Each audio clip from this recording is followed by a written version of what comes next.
مے day اور مے day کی کال سے سٹارٹ کروں گا. شاید میں رانگ ہوں, اللہ کرے میں رانگ ہوں, لیکن میں الارم کر رہا ہوں, ہیڈز اپ کر رہا ہوں, آپ کو الرٹ کر رہا ہوں کہ جو آنے والے دنوں کے اندر کسان کے ساتھ ہونے جا رہا ہے, یا کلائمیٹ چینج سے ریلیٹڈ چیزیں ہونے جا رہی ہیں, یا پالیسی سے ریلیٹڈ چیزیں ہونے جا رہی ہیں, اس کے اوپر ہمیں ہیڈز اپ اور الارم اور الرٹ رہنا بہت ضروری ہے. کیونکہ ہم نے تباہی کی ہے گندم میں پہلے بھی, اور گندم نے ہم نے پورے پاکستان میں اس بار بھی تباہی کی ہے, نقصان کیا ہے, کیڑے پڑ گئے ہیں. اس کو انشور کرنا بڑا ضروری ہو گیا ہے.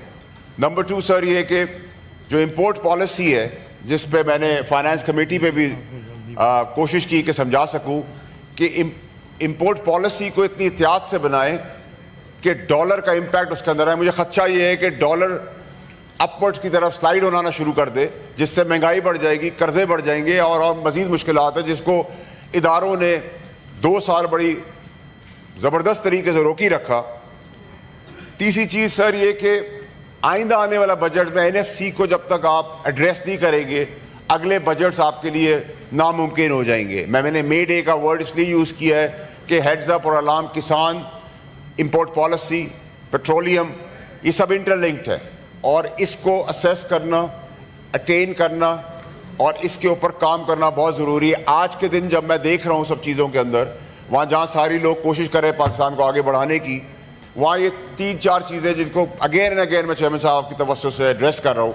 اگین میرا ہے کہ فارمرز, کسان کی پالیسی کلائمیٹ چینج کو مد نظر رکھتے ہوئے, اور ان کی مزید آنے والی مشکلات جو میں دیکھ رہا ہوں, شاید میں غلط ہوں, اور جو گندم کے ساتھ کھلواڑ ہو رہا ہے, فوڈ سیکیورٹی کا ایک پاکستان کے اندر مسئلہ مجھے نظر آ رہا ہے آگے, اور امپورٹ پالیسی کے اوپر بہت اگریسو سٹانس دیا جا رہا ہے. اس سٹانس کے اندر ڈالر سلائیڈ ہو سکتا ہے. NFC کا میں نے آپ کو ذکر کیا کہ اس کے اندر صوبوں کو آپ کو بٹھانا ضروری ہو جائے گا, کیونکہ اگلا بجٹ ناممکن ہے اس کو ایڈریس کیے بغیر. ایسٹ مینجمنٹ کے اوپر شدید تحفظات ہیں, اس کو ایڈریس کرنا بڑا ضروری ہے اس بجٹ کے اندر. پینشنرز کا بہت امپورٹنٹ ایشو ہے, اس کو بہت ڈیلیکیسی اور باریک بینی سے دیکھنا ضروری ہے کہ اس کو کس طرح ایڈریس کیا جائے, ہیپ ہیزڈ طریقے سے ہم نہ جائیں. اسی طرح سر پراپرٹی میں نے ریکویسٹ کی تھی کہ 7E کا جو ٹیکس ہے اس کو ہٹا دیا جائے. اس کی وجہ سے ایک پریشر آیا ہوا ہے پراپرٹی کے اوپر.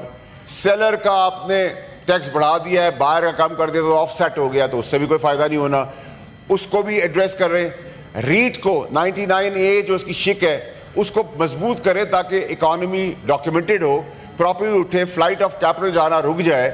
ان سب چیزوں کو کلیکٹیولی چیئرمین صاحب آپ کی سربراہی میں ہماری بڑی امپورٹنٹ پوزیشن ہے جس پر ہمیں کرنا ہے. آخری 2 چیزیں یہ کہ FBR چیئرمین صاحب لنگڑیال صاحب بہت نیک نیتی سے کام کر رہے ہیں, کوشش کر رہے ہیں, صاف گو آدمی ہیں, بلنٹ بات کرتے ہیں, جب غلط ہوتے ہیں پیچھے ہٹ جاتے ہیں, ہم غلط ہوتے ہیں ہم پیچھے ہٹ جاتے ہیں. ہم نے ان کو بھرپور تعاون کیا ہے, ان کو گاڑیاں بھی 1000 دے دیے, 1087 گاڑیوں کا بھی ہم نے لیٹر 1 گھنٹے میں وڈرا کر کے ان کو دیا. کمپٹیشن انہوں نے کریٹ کر دیا, ڈسکاؤنٹ لے لیے, کروڑوں روپے کا فائدہ فائنانس کمیٹی کی وجہ سے ہوا, وہ اس کا حصہ نہیں تھے, انہوں نے اس کو ایڈریس کیا. فائنانس منسٹر بھی بڑی کوشش کر رہے ہیں نیک نیتی سے. ہمارا کام ابھی کرٹیسزم گورنمنٹ کو نہیں کر رہا ہے کہ ہم کرٹیسائز کرتے رہے, پاکستان کی اوور آل سچویشن کے اندر ہم نے اس کو آگے بڑھنا ہے.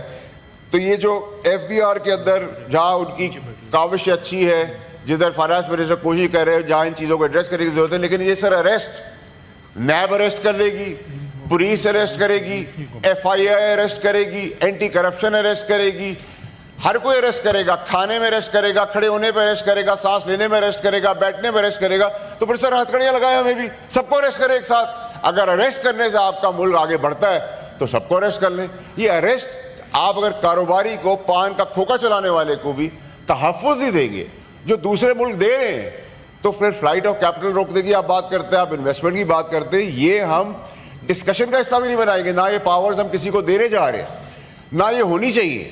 ان سب چیزوں کو سر بڑا کلیکٹیولی چیئرمین صاحب آپ کی سربراہی میں سینٹ کے سارے ہاؤسز کے اندر یہ بڑا امپورٹنٹ ہے. اور یہ جو میں الارم, ہیڈز اپ, الرٹ آپ کو جاری کر رہا ہوں, ان کو بڑا اسپیسیفکلی آپ کو دیکھنا پڑے گا, کیونکہ آئندہ آنے والے دنوں میں مجھے نظر آ رہا ہے, شاید اللہ کرے میں غلط ہوں, لیکن ابھی تک تو اللہ کی مہربانی میں ہر جگہ ٹھیک ہی رہا ہوں, اور شاید ٹھیک اس لیے رہا ہوں چیئرمین صاحب کہ مجھے جو ٹریننگ ملی ہے سیاست کی، اس میں مجھے ٹریننگ میں پہلے میں خوش نصیب رہا کہ مجھے خان صاحب سے ملی، پھر میں خوش نصیب رہا کہ مجھے زرداری صاحب سے ملی، اور اب مجھے گرو مولانا صاحب سے مل رہی ہے.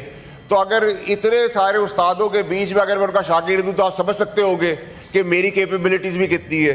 اور مولانا صاحب نے جو بات کی میں اس کو انڈورس کروں گا ادھر کہ بجٹ سے لے کے حکومت چلنا اور بننا میں یہ سب لوگوں کی موجودگی کا بڑا ریلیونس ہے. اس ریلیونس کو مزید ہم نے آگے بڑھانا ہے. کامران مرتضیٰ صاحب نے کہا کہ میں نے ان کو انوائٹ کیا. انوائٹ تو آپ مہمان کو کرتے ہیں. میں نے مولانا صاحب، زرداری صاحب، فار دیٹ میٹر خان صاحب، میرا گھر کراچی ہو، اسلام آباد ہو، دنیا کے کسی کونے میں ہو، آپ سب کے لیے کھلا ہے اور کھلا رہے گا، اور میں کھڑا رہوں گا ہمیشہ آپ لوگوں کے ساتھ. جب غلط ہوگا تو ڈروں گا نہیں، اور جب ٹھیک ہوگا تو کسی کی فکر نہیں کروں گا. تو میں چیئرمین صاحب آپ کو ایڈریس کرتے ہوئے، آپ کا شکریہ ادا کرتے ہوئے آپ سے ریکویسٹ کروں گا کہ جس چیزوں پہ میں نے ہیڈز اپ اور الارم دیا ہے اس کو پلیز آپ اگر اپنے نوٹس میں لے لیں گے اور یہ ہاؤس نوٹس میں لے لے گا تو اس کا امپیکٹ پاکستان کی فیور میں جائے گا. بہت شکریہ آپ کا.